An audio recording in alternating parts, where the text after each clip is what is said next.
నేను ముందుకు వెళ్తున్నానా, ఎక్కడ ఉన్నాను అనేటువంటి ఒక ప్రశ్న మాత్రం మనల్ని ప్రశ్నించుకోవాలి అని రోజు నేను కోరుకుంటూ ఉన్నాను. ఒక సర్వే చేశారు. ఏంటి ఆ సర్వే అంటే, సంఘము ఈ రోజుల్లో ఎదుర్కొంటున్నటువంటి ముఖ్యమైన సమస్య ఏంటి అనే దాని గురించి కొంతమంది ఏమని జవాబు చెప్పారు అంటే, సాతాను సంఘానికి వ్యతిరేకంగా పనిచేస్తున్నాడు కాబట్టి సంఘం అనుకున్నట్లుగా చేయలేకపోతుంది అని కొంతమంది చెప్పారు. కొంతమంది ఏమని చెప్పారు అంటే, బహుశా దేవుడు చాలా లిబరల్ అయిపోయాడు, అంతకు ముందులాగా సీరియస్గా తప్పు చేసిన వెంటనే ఒక దెబ్బ పడట్లేదు, అందుకే అందరు ఇలా అయిపోయారు అని కొంతమంది సమాధానం చెప్పారు. కానీ చాలామంది ఇచ్చిన సమాధానం వాళ్ళ సర్వేలో తేలింది ఏంటి అంటే, ఇవేవి కాదు సంఘానికి ఉన్న సమస్య. ఈరోజు సంఘంలో ఉన్నటువంటి సమస్య ఏంటి అంటే రొటీన్నెస్.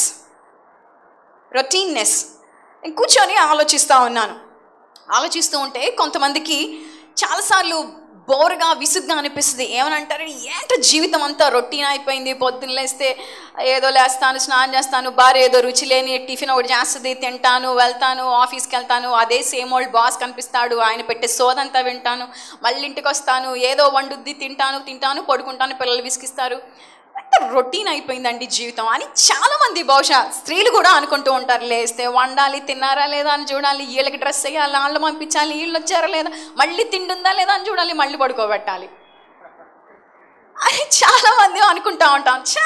జీవితం అంతా రొటీన్ అయిపోయింది అని. కానీ వెరీ రేర్లీ మన జీవితంలో నా ఆత్మీయ జీవితం ఇలా రొటీన్ అయిపోయిందే అని ఎప్పుడు ఆలోచించాం. నేను రక్షణ పొందాను, రక్షణలో ఎదుగుతున్నాను, పొద్దున్నే లేస్తాను, ప్రార్థన చేసుకుంటాను, బైబిల్ చదువుకుంటాను, ఆదివారం వచ్చింది, సండేకి వెళ్తాను, ఆఫరింగ్ వేస్తాను, వస్తాను. That's the routine in many of our lives. మనం ఇక్కడ ఉన్నటువంటి చాలామంది మన జీవితాల్లో అది రొటీన్గా అయిపోయింది. కానీ అది మనకి ఎప్పుడు బాధ అనిపించదు, అది మనకి విసుగు అనిపించదు. ఇన్ఫ్యాక్ట్ అలా ఉంటేనే మనకి చాలా నచ్చుద్ది. వామ్మో, గంట సేపు బయటకు వెళ్ళి ఇంకెక్కడ సేవ చేసి రావాలా బాబోయ్, గంట సేపు కేర్సెల్కి వెళ్ళాలా, ఇంపాసిబుల్. నేను వెళ్ళి అక్కడ ఏమైనా చేయాలా, నా రొటీన్ పాడైపోద్ది, లోపల పిల్లలు వచ్చేస్తారు. ఎన్నో కొన్నిసార్లు నచ్చదు. నేను రక్షణ పొందిన మొదటినాల్లో ఒక ఇల్లస్ట్రేషన్ ఒక దైవ సేవకుడు చెప్పాడు, అది నాకు చాలా నచ్చింది, దాన్ని నేను ఎప్పుడు మర్చిపోలేదు. అది it keeps on questioning me. America దేశంలో ఒక సంఘం ఆ యొక్క సంఘాన్ని, వాళ్ళు ఉన్నటువంటి ఆ ప్లేస్ని విడిచిపెట్టి ఇంకొక కొత్త ప్లేస్కి వెళ్ళాల్సి వచ్చింది. సో వాళ్ళు వెళ్తున్నటువంటి ఆ కొత్త ప్లేస్ అంతకుముందు అదొక బార్ రెస్టారెంట్గా ఉండేది. సో ఆ బార్ రెస్టారెంట్లో ఎప్పుడు ఒక మాట్లాడే చిలుక తన నివాసాన్ని ఏర్పాటు చేసుకుంది. సో ఈ చర్చ్ అందరూ కూడా ఆ యొక్క కొత్త ప్లేస్లోకి మూవ్ అయినప్పుడు దానికి కొంచెం స్ట్రేంజ్గా అనిపించింది. ఎప్పుడు డిమ్ లైట్లు ఇలా ఉంటాయి, ఏంది ఈరోజు చాలా లైట్లు ఉన్నాయి అని మొత్తం అంతా చూస్తూ ఉందన్నమాట. చూసి ఆ చిలక తర్వాత మాట్లాడిందంట, it's a new atmosphere but some of them are the same old faces అని చెప్పిందంట. అని గలగలగల మాట్లాడుతూ ఉంది.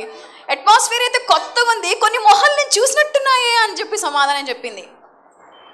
యూనో చర్చ్, కొన్నిసార్లు మన జీవితంలో బయటకు మాత్రమే కొత్త అవుతాయి, కానీ నిజమైన జీవితంలో మాత్రం రొటీన్నెస్ మాత్రమే వస్తుంది.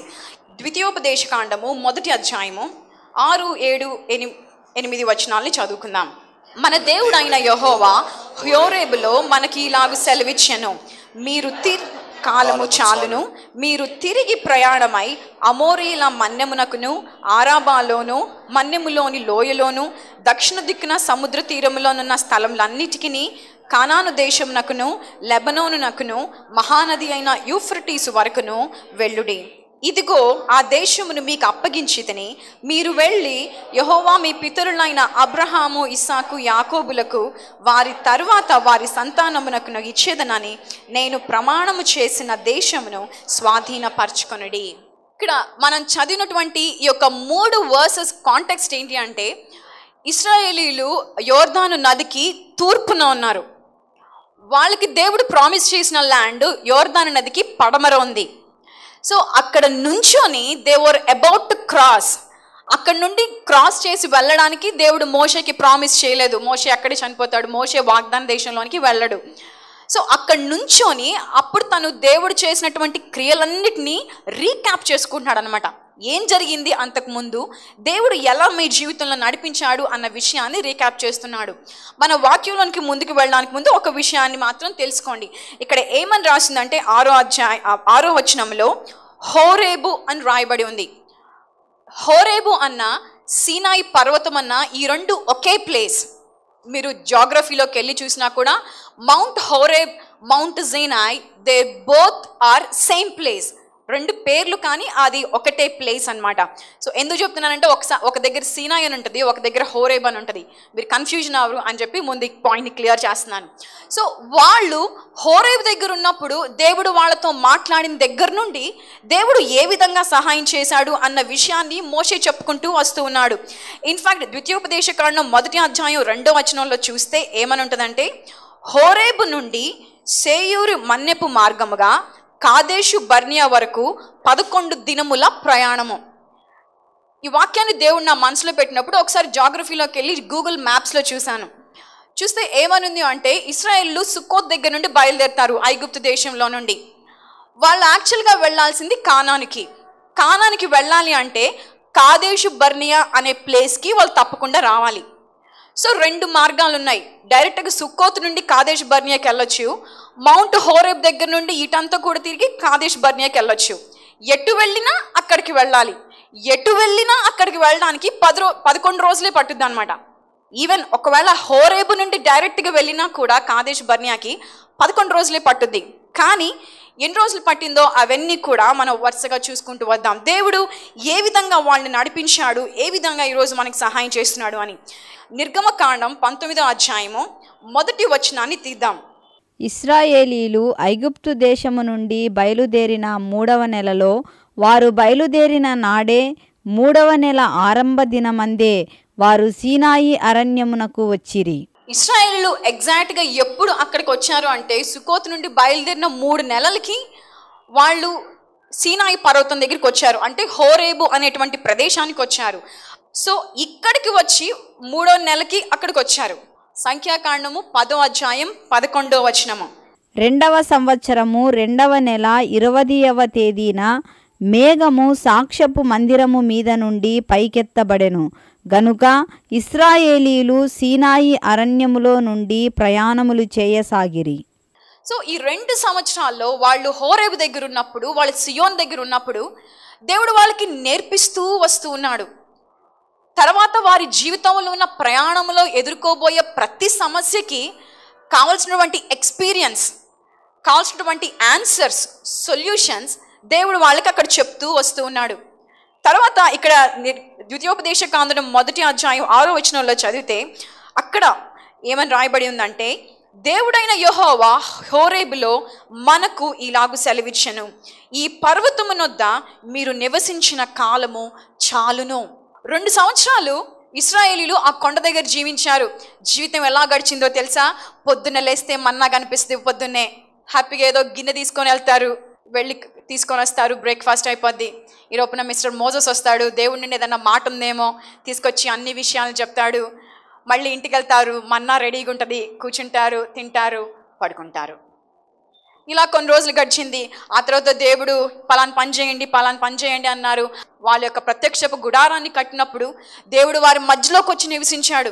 సో ఆ ఇశ్రాయేలుకి ఉన్నటువంటి సంతోషకరమైనటువంటి హ్యాపీ థింగ్ ఏంటంటే, పక్కనే ప్రత్యక్షపు గుడారం. మా ఇల్లు తెలుసా? మా ఇల్లు పక్కనే ప్రత్యక్షపు గుడారం, పక్కనే ప్రత్యక్షపు గుడారం ముందే మా ఇల్లు, ప్రత్యక్షపు గుడారం వెనకాల బహుశా మా గుడారం కూడా దానికి రైట్, లెఫ్ట్, ఫ్రంట్, బ్యాక్ అని చెప్పుకుంటూ ఉండేవాళ్ళేమో. సో దేవుడు ప్రత్యక్ష గుడారం దగ్గర ఉన్నాడు, వీళ్ళందరూ అక్కడ ఉన్నారు. హ్యాపీ, దిగులు లేదు, బాధ లేదు, వంట వండుకోవాలి ఉందో లేదో, తింటానో లేదో, ఏం బాధ లేదు, సంతోషంగా ఉన్నారు. ఇన్ఫ్యాక్ట్ కొంతమంది ఏమనుకోవడం ప్రారంభించారంటే, ఇదే కానానేమో నాకు అనుకోవడానికి ప్రారంభించారు. విశ్వాస జీవితంలో కొంతమందికి కూడా చాలా బాధ. కొద్దిగా ఏదన్నా దేవుని కోసం పనిచేయాలి అంటే, కొద్దిగా ఏదన్నా వాళ్ళ జీవితపు షెడ్యూల్లో మార్పు వస్తున్నాయి అంటే బాధ. ఎందుకో తెలుసా? Why we don't like change in our life is we are afraid of the pain.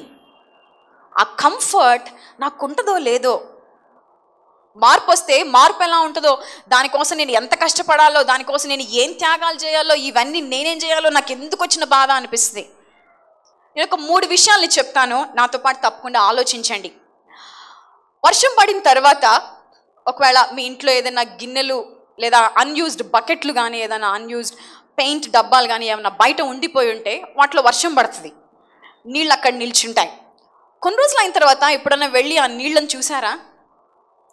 ఆ నీళ్ళల్లో కొన్ని అటు ఇటు కదులుతూ ఉంటాయి. లేదా మీ ఇంటి ముందు డ్రైనేజ్ వెళ్తూ ఉంటాయి చూడండి. డ్రైనేజ్ పోతూ ఉన్నంత కాలం బాగానే ఉంటుంది, కానీ డ్రైనేజ్ అక్కడ ఆగిపోతే వాసన వస్తుంది, మళ్ళీ ఏదో కదులుతూ ఉన్నట్టు అక్కడ కనపడతాయి. ఏంటో తెలుసా? నీళ్లు ప్రవహిస్తూ ఉండకుండా అక్కడ అలా ఆగిపోతే దోమలన్నీ కూడా బాగా బాగా బాగా పుష్టిగా వాటి కుటుంబాలని పెంచుకుంటాయి. సో వాటర్ని యూజ్ చేయకుండా ప్రవహించకుండా అలా ఉండిపోతే దోమలు పెరుగుతాయి, నాశనకరమైనటువంటి థింగ్స్ పెరుగుతాయి. ఇంకోటి నాతో ఆలోచించండి. మీకు బైక్ కానీ సైకిల్ కానీ కారు కానీ మీకు ఉన్నట్లయితే అది మీరు వాడకుండా ఎన్నో రోజుల నుండి షెడ్లో అంతే ఉంచారు. కార్ స్టార్ట్ చేయడానికి బ్యాటరీ డౌన్ అయిపోయి ఉంటుంది, బైక్ని ఎంతసేపు కిక్ కొట్టినా స్టార్ట్ అవ్వదు, కొన్నిసార్లు చోక్ పట్టుకొని స్టార్ట్ చేసినా స్టార్ట్ అవ్వదు. అవునా అండి? It cannot be used, useless అయిపోతుంది. One more important thing, bedridden అయిపోయినటువంటి వ్యక్తుల్ని ఒక 10 days తర్వాత చూడండి, అంటే వెళ్ళి ముందు చూడండి అని కాదు, వెళ్ళి ఒక్కసారి వాళ్ళని పక్కకు తిప్పారు అంటే వాళ్ళ బ్యాక్ ఒకసారి గమనించండి, అంత కమిలిపోయి బెడ్ సోర్స్ ఉంటాయి, వాసన వస్తూ ఉంటుంది. నీవు కూడా నీ ఆత్మీయ జీవితంలో కదలకుండా ఆ విధంగానే ఉండిపోతే నువ్వేమవుతావో ఒకసారి దీన్ని బట్టి నువ్వు ఆలోచించుకో. నీరు కదలకుండా ఉన్నప్పుడు పాయిజనస్ థింగ్స్ పెరిగాయి, డిస్ట్రక్టివ్ థింగ్స్ పెరిగాయి. దానిలో వెహికల్ని వాడకుండా పడేసినప్పుడు వాడుకోవడానికి ఉపయోగం లేకుండా తయారైపోయింది. మనుషులు కదులుతూ నడుస్తూ ఉండాల్సిన వాళ్ళు అలా ఉండకపోతే సోర్స్ వచ్చాయి, వాసన వస్తుంది వాళ్ళ దగ్గర నుండి. నీ ఆత్మీయ జీవితం కూడా వాసన వచ్చేటట్టుగా ఉంటుంది. ఒకవేళ దేవుడు ఆ సంఘంలో ఉన్న కొంతమందిని, బహుశా కొంతమందిని నువ్వు విన్నటువంటి వాక్యాలన్నీ చెప్పు అంటే, if Jesus only ask the question, ఎవరైనా లేపి నువ్వు ఎన్ని వాక్యాలు, నువ్వు ఎన్ని సండేస్ వచ్చావు కదా, నువ్వు విన్నటువంటి మెసేజెస్ చెప్పు అని కౌంట్ చేస్తే, యాక్చువల్లీ దేవుని వాక్యంలో ఉంది, మీరు స్తుతించడం ఆపితే ఈ రాళ్ళు స్తుతిస్తాయి అని ఉంది. బహుశా మనకంటే ఈ గోడలు ఎక్కువ చెప్తాయేమో అనిపించింది. మనలో కొంతమంది కంటే ఈ గోడలు ఎక్కువ చెప్తాయేమో, ఒక్కొక్క గోడ గడగడగడగడ చెప్పేస్తుందేమో దేవుడు వాటికి చెప్పమని ఆర్డర్ ఇస్తే. ఐఎమ్ స్పీకింగ్ వెరీ ఇంపార్టెంట్ ప్రియమైన దేవుని బిడ్డలారా. మనలో కొంతమందికి ఎన్ని సండే వాక్యాలు, అసలు నేను ఏం విన్నాను, నేనేం నేర్చుకున్నాను అని ప్రశ్నిస్తే మనకి తెలీదు. యాక్చువల్లీ లాస్ట్ సండే ఏం వాక్యం విన్నాము అంటే కొంతమందికి గుర్తుండదు. బహుశా దేవుడే ఉన్నటువంటి ఈ గోడలన్నిటికీ నోరిచ్చి యూ క్యాన్ స్పీక్ అని అంటే వాటన్నిటి ముందు మనం తలంచుకొని ఉంచాల్సి వస్తుందేమో. అందుకే ప్రియమైన దేవుని బిడ్డలారా, రొటీన్ జీవితంలో జీవించడానికి నువ్వు ఇష్టపడుతున్నావా? ఇశ్రాయేలీలు వాళ్ళ జీవితంలో ఆ యొక్క పర్వతం దగ్గర ఎంతో రొటీన్గా అలవాటు అయిపోయారు. క్వశ్చన్ అనమాట, ఇక్కడ నుండి వెళ్ళిపోతే మన్నా వస్తుందో రాదో, ఇక్కడ నుండి వెళ్ళిపోతే తాగడానికి నీళ్లుంటాయో లేదో, బాగున్నాను, నొప్పి లేదు, ఎక్కడ ఏమి గుచ్చుకోవట్లేదు, నా షెడ్యూల్ అంతా సరిపోయింది, అలసట్లేదు, బాగున్నాను, ఇది మారిపోతే ఏమైపోద్దో? Let us answer this question. యేసయ్య నిన్ను నన్ను తన కంఫర్ట్ జోన్లో ప్రేమించాడా? యేసయ్య నిన్ను తను సుఖపడుతూ నిన్ను ప్రేమించాడా? మెత్తటి బెడ్ మీద పడుకుంటూ ప్రేమించాడా? యేసయ్య ఏసీలో కూర్చుంటూ నిన్ను ప్రేమించాడా? యేసయ్య హ్యాపీగా అన్నిటిని అనుభవిస్తూ నిన్ను ప్రేమించాడా? యేసయ్య నిన్ను ఎలా ప్రేమించాడండి? ఒకసారి మనందరూ ప్రశ్నించుకుందాం. Did God love you in his comfort? In his comfort. చుట్టుపక్కల అందరూ ప్రేమించే వాళ్ళు ఉంటే దేవుడు ప్రేమించాడండి నిన్ను? చుట్టుపక్కల అందరూ యేసయ్య వెళ్తూ ఉంటే కాళ్ళొత్తే వాళ్ళు చుట్టుపక్కల ఉన్నారు, అప్పుడు దేవుడు ప్రేమించాడా నిన్ను? శిలువ మీద ఉంటే తాగడానికి మంచినీళ్ళు ఇచ్చారు కాబట్టి దేవుడు ప్రేమించాడా నిన్ను? కాదు. దేవుడు తన వీపు దున్నబడినట్లుగా ప్రేమించాడు. దేవుడు తన వీపు దున్నబడినట్లుగా నిన్ను ప్రేమించాడు. దేవుడు తన చివరి రక్త బొట్టు వరకు కారిపోయేంతగా నిన్ను ప్రేమించాడు. కంఫర్ట్ జోన్లో ప్రేమించలేదండి దేవుడు నిన్ను. కానీ నువ్వెలా వెంబడిస్తున్నావు దేవుణ్ణి? యేసయ్య తన సుఖంలో నిన్ను ప్రేమించలేదు. యేసయ్య తన సుఖంలో నిన్ను ప్రేమించలేదు. యేసయ్య తను మరణమవునంతగా నిన్ను ప్రేమించాడు. ఆయన దేవునితో కూడా ఉండడము విడవకూడని భాగ్యమని ఎంచుకోలేదు, కానీ దాసునితో సమానముగా ఎంచుకొని వచ్చి నిన్ను నన్ను ప్రేమించాడు. ఈరోజు యేసయ్య నువ్వు నన్ను ఎలా ప్రేమిస్తున్నావు అని ప్రశ్నిస్తే, నా కంఫర్ట్ జోన్లో నిన్ను ప్రేమిస్తున్నాను అని జవాబు చెప్పేవాళ్ళు ఎంతమంది ఉంటారో నాకు తెలియదు. అయ్యా నాకు కష్టమైన నిన్ను ప్రేమిస్తున్నాను అని ఎంతమంది చెప్పగలమో నాకు తెలియదు. అందుకే దేవుడు ఈరోజు ప్రశ్నిస్తున్నాడు, it's enough that you stayed in your spiritual life like this. మీరు ఈ పర్వతము దగ్గర ఉన్నది చాలు. ద్వితీయోపదేశకాండము 1వ అధ్యాయము 8వ వచనాన్ని చదువుకుందాం. ఇక మొదటి వర్స్ ఇలా స్టార్ట్ అవుతుంది, ఇదిగో ఆ దేశమును మీకు అప్పగించితిని. దేవుడు చెప్తున్నాడు, మీకు ఆ దేశాన్ని ఇచ్చేసాను నేను, మీకు ఆ దేశాన్ని ఇచ్చేసాను నేను. ఒకసారి మళ్ళీ సంఖ్యాకాండం 10వ అధ్యాయం దగ్గరికి వెళ్దాం. వాళ్ళు అక్కడ స్టార్ట్ అయ్యారు. దేవుడు ఈ మాటలన్నీ చెప్పి వాళ్ళు అక్కడ నుండి బయలుదేరి చేశాడు. ఇంకా చాలయ్యా మీకు ఇచ్చాను, మీరు చాలాసేపు ఉన్నారు, ఇక్కడ ఉన్నారు, ఇంకా బయలుదేరండి అని చెప్పి సంఖ్యాకాండం 10వ అధ్యాయం దగ్గర వాళ్ళని వెళ్ళమని ప్రారంభించాడు. సో 11వ అధ్యాయం స్టార్టింగ్ ఏ విధంగా ఉందో చూద్దాం. జనులు ఆయాసమును గూర్చి సనుగుచుండగా అది యెహోవాకు వినబడెను. చాలు. వాళ్ళు సీనాయి పర్వతం దగ్గర, హోరేబు దగ్గర 2.5 సంవత్సరాలు ఉన్నారు. దేవుడు ఎన్నో విషయాలు నేర్పించాడు. ఇన్ఫ్యాక్ట్ దేవుడితో కలిసి నివసించారు. దేవుడు ఎన్నో వాగ్దానాలు చేశాడు. దేవుడు ఎంతో నేర్పించి మీ పాత జీవితం మీకు రొటీనెస్ వదిలేయండి అని ఎంతో నేర్పించి పంపించిన ఒక క్షణం బయటికి వెళ్ళగానే మళ్ళీ పాత జీవితం బయటకు వచ్చింది. దేవుడు ఎంతో వాగ్దానం చేసి ఆ దేశాన్ని నేను మీకు అనుగ్రహించాను అన్నా కూడా వారి పాత జీవితం మాత్రం మారలేదు, రొటీన్నెస్ మాత్రం మారలేదు. అందుకే ప్రియమైన దేవుని బిడ్డలారా, ఎలా ఉంది మీ జీవితం? రొటీన్గా నీ జీవితంలో గడుస్తూ ఉన్నట్లయితే మూడే విషయాలు జరుగుతాయి. నీలో పాయిజనస్ థింగ్స్ అన్నా మొలుస్తూ నువ్వు పాయిజనస్గా తయారవుతావు. రెండోది, బ్యాటరీ అంతా డౌన్ అయిపోయి స్టార్ట్ చేయడానికే వీలైనట్టుగా తయారవుతావు. మూడోది, పుండ్లు వచ్చి వాసన తయారవుతాం.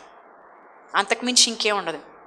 ద్వితీయోపదేశకాండం 1వ అధ్యాయం 8వ వచనం, ఇదిగో ఆ దేశమును మీకు అప్పగించి తిని మీరు వెళ్ళి యెహోవా మీ పితరులైన అబ్రహాము, ఇస్సాకు, యాకోబులకును వారి తరువాత వారి సంతానమునకును ఇచ్చెదనని నేను ప్రమాణము చేసిన దేశమును స్వాధీనపరచుకునుడి. ఆ వర్స్ ఎంత చక్కగా దేవుడు రాశాడో చూసారా? ఇన్ఫాక్ట్ ఫస్ట్ దేవుడు అని చెప్పాడు, ఇదిగో ఆ దేశమును నేను మీకు అప్పగించి తిని. ఇంతకు మించి అంతకంటే ఇంకా ఎష్యూరెన్స్ ఇశ్రాయేలుకి ఏం కావాలో నాకైతే అర్థం కాలేదు. సంఖ్యాకాండము 13వ అధ్యాయాన్ని మనం అక్కడ తీద్దాము. సో ఇక్కడ స్టార్టింగ్ ఏమని మొదలవుతుందంటే, నేను ఇశ్రాయేలులకు ఇచ్చుచున్న కానాను దేశమును సంచరించి చూచుటకు నీవు మనుష్యులను పంపుము. సో వెళ్ళి స్వాధీనపరచుకోవడానికి ఫస్ట్ స్టెప్ మీరు ఒకసారి చూసి రండి అని చెప్పి దేవుడు పంపిస్తున్నాడు. ప్రతి గోత్రంలో నుండి ఒక్కొక్కరిని పిలిచి అక్కడికి పంపించాడు. కానీ వీటన్నిటికంటే దేవుడు ముందు వాగ్దానం చేశాడా లేదా మీకు ఇస్తాను అని అంటే ఎన్నోసార్లు చేస్తుంటాడు. ఆ దేశం మీది, నేను మీకు ఇచ్చాను, దట్ ఈస్ యోర్స్ అని ఎన్నోసార్లు చెప్పారు. వీళ్ళు వెళ్ళి అక్కడంతా చూసి వచ్చిన తర్వాత ఇక్కడ ఏం జరిగిందో ఇక్కడ దేవుని యొక్క వాక్యంలో చూద్దాం. మా దృష్టికి మేము మిడతల వలె ఉంటిమి, వారి దృష్టికి అంతే ఉంటిమి. మరి దేవుని దృష్టికి ఎలా ఉన్నారు అన్న ప్రశ్న రాలేదేమో వాళ్ళకి. ఇన్ఫ్యాక్ట్ మమ్మల్ని దేవుడు ఎలా నడిపించాడు ఎర్ర సముద్రాల నుండి అన్న ప్రశ్న రాలేదేమో. ఏం కనిపిస్తుంది అంటే వాళ్ళు మాత్రం కనిపిస్తున్నారు.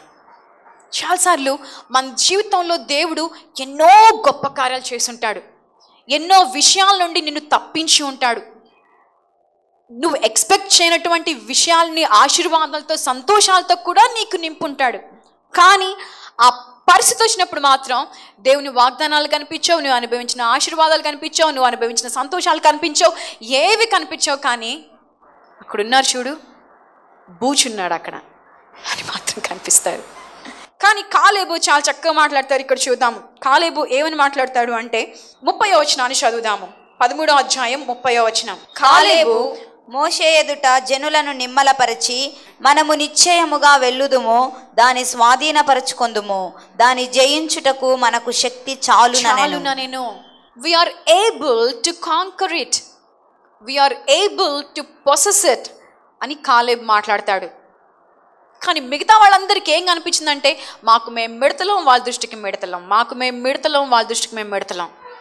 మరి దేవుని దృష్టికి, దేవుని క్యాపబిలిటీ, కాలేబ్ అంటాడు దేవుని యొక్క సహాయంతో మనం నిశ్చయంగా దాన్ని స్వాధీనపరచుకుంటాం, ఎందుకంటే ఆయన వాగ్దానం చేశాడని.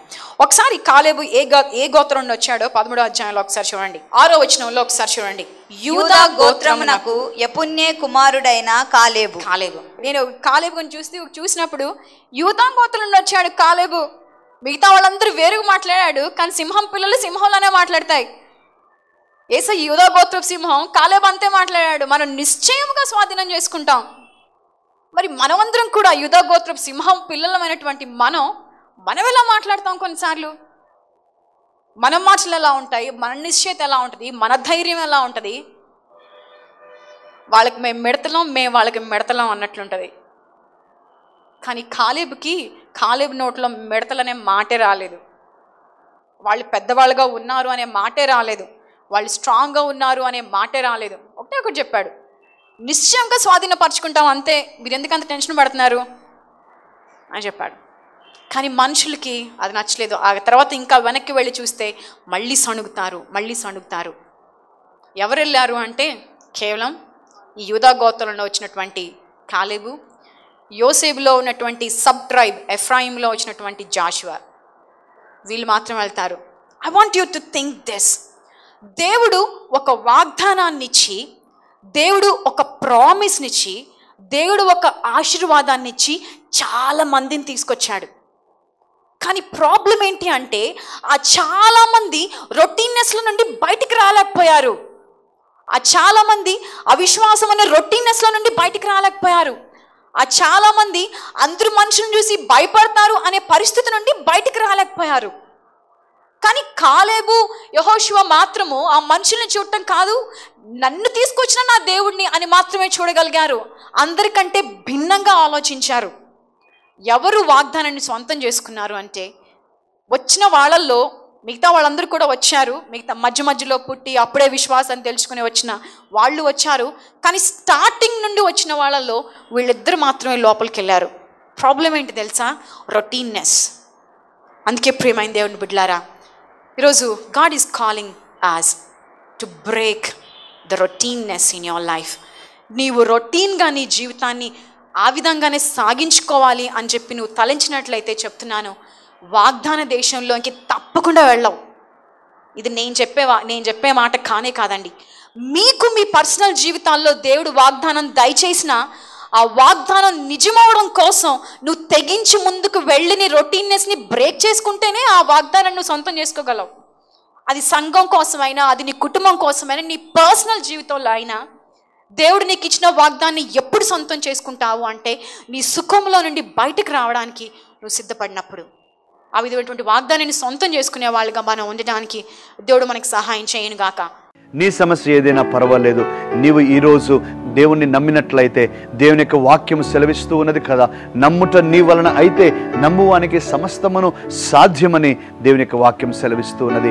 నాతో కూడా నీవు ఏకీభవించము. నీ సమస్య ఏదైనా సరే ఈరోజు అసాధ్యములను సాధ్యపరిచే దేవుడు మనకుంటూ ఉన్నాడు. కష్టమైనవి మనకు కష్టము కానీ దేవునికి కాదండి, అసాధ్యమైనవి మనకు అసాధ్యము కానీ దేవునికి కాదండి. అనారోగ్యములు, ఎంతో దీర్ఘకాలిక వ్యాధులు మనకు కష్టంగా అనిపిస్తాయి కానీ దేవునికి అవి చాలా సులువైనవండి. నాతో ఏకీభవించండి, మీ కొరకు నేను ప్రార్థన చేయబోతూ ఉన్నాను. పరిశుద్ధుడైన తండ్రి, మహోన్నతుడా, నా ప్రియ సహోదరి సహోదరుల కొరకై ఈ సమయంలో నేను ప్రార్థన చేస్తూ ఉన్నాను తండ్రి. వారి జీవితంలో వారు ఎదుర్కొంటూ ఉన్నటువంటి ప్రతి కష్టము యేసుక్రీస్తు నామమున తొలగిపోవునుగాక. యేసుక్రీస్తు నామమున వారికి ఉన్నటువంటి ప్రతి అనారోగ్యము నజరేయుడు యేసు నామమున తొలగిపోయి స్వస్థత వచ్చునుగాక. తండ్రి, వారికి ఉన్న ప్రతి ఆర్థిక సమస్య, ప్రతి అప్పుల బాధలు యేసుక్రీస్తు నామమున తొలగిపోవునుగాక. తూర్పు, ఉత్తరము, పడమర, దక్షిణము నుంచి యేసుక్రీస్తు ప్రభువా, దేవుని దాసునిగా, మీ యొక్క దాసునిగా నాకు ఇచ్చిన అధికారము చేత నేను యొక్క నలుదిక్కులకు ఆజ్ఞాపిస్తూ ఉన్నాను. మీ కుమారులు కుమార్తెలకు అవసరమైనవి తండ్రి ఈ నలుదిక్కుల నుంచి కూడా విడుదల చేయమని మేము ప్రార్థన చేస్తూ ఉన్నాం. సహాయం చేయండి దేవా, కనికరించండి. తండ్రి మీకు స్తోత్రాలు, తండ్రి మీకు స్తోత్రాలు. ఇదిగో ఇక కార్యక్రమాన్ని చూస్తూ ఉన్న తల్లిదండ్రులు ఇద్దరు కూర్చుని చూస్తూ ఉన్నారు. మీ కుమారుడు గురించి మీరు ఎంతగానో కన్నీరు కారుస్తూ ఉన్నారు. ఇదిగో ఆ యొక్క కుమారుడు తన యొక్క స్నేహితులతో కలిసి ఎంతో దుర్వ్యసనాలకు లోనైపోయాడని నాకు దేవుడు చూపిస్తూ ఉన్నాడు. ఎంతో కన్నీరు కారుస్తూ ఉన్నారు. మీరెంత చెప్పినా కూడా ఆ యొక్క అబ్బాయి మీ మాటలు వినటం లేదని దేవుడు నాకు చూపిస్తూ ఉన్నాడు. అమ్మా అయ్యా, ఇదిగో దేవుడు చెప్తూ ఉన్నాడు, ఉపవాసంతో మీరు ప్రార్థన చేయండి, ఉపవాసంతో ప్రార్థన చేయండి. ఒక నెల రోజులు తిరిగే లోపలే నీ యొక్క కుమారుడు తిరిగి మంచి వ్యక్తిగా మారబోతున్నాడని నేను నమ్ముతూ ఉన్నాను. హల్లెలూయా, హల్లెలూయా, హల్లెలూయా, హల్లెలూయా. రాజేష్ అనేటువంటి ఒక సహోదరుని గురించి ప్రభు నాతో చెప్తూ ఉన్నాడు. రాజేష్, నువ్వు ఎన్ని ప్రయత్నాలు చేసి ఉద్యోగాల కొరకు ఎంతో ఆశపడి కష్టించి ప్రయత్నం చేసావు కానీ ఉద్యోగాలు దొరకలేదు. అయితే జూలై నెలలో దేవుడు నీకు ఒక చక్కటి ఉద్యోగమును ప్రసాదించబోతూ ఉన్నాడని దేవుడు నాతో చెప్తూ ఉన్నాడు. దేవునిపై ఆధారపడి దేవునిపై నీవు కేవలము నమ్మకముంచి ప్రయత్నం చేయమని దేవుడు చెప్తూ ఉన్నాడు. దేవుడు జూలై నెలలో నీకు గొప్ప అద్భుతమైన కార్యములు జరిగించడానికి సిద్ధంగా ఉన్నాడని నాకు జ్ఞాపకం చేస్తున్నాడు. హల్లెలూయా, హల్లెలూయా. తండ్రి మీకు స్తోత్రాలు, తండ్రి మీకు స్తోత్రాలు, తండ్రి మీకు స్తోత్రాలు. పరిశుద్ధమైన తండ్రి, ఈ యొక్క సమయంలో నా ప్రియ సహోదరి సహోదరులందరినీ ముట్టి బాగు చేసి మీ మహిమ కొరకై మీరే నిలవబెట్టి వాడుకొనుమని నజరేయుడగు యేసు క్రీస్తు నామముననే ఈ ప్రార్థన చేస్తున్నాము తండ్రి. ఆమేన్, ఆమేన్. పరమ తండ్రైన దేవుని యొక్క ప్రేమయు, మన రక్షకుడు విమోచకుడైన యేసుక్రీస్తు కృపయు, పరిశుద్ధాత్మ దేవుని యొక్క నిత్యమైన సన్నిధి సహవాసం ఇప్పుడు ఎల్లప్పుడు సదాకాలము మనకు మన కుటుంబాలకు తోడై ఉండును గాక. ఆమేన్, ఆమేన్.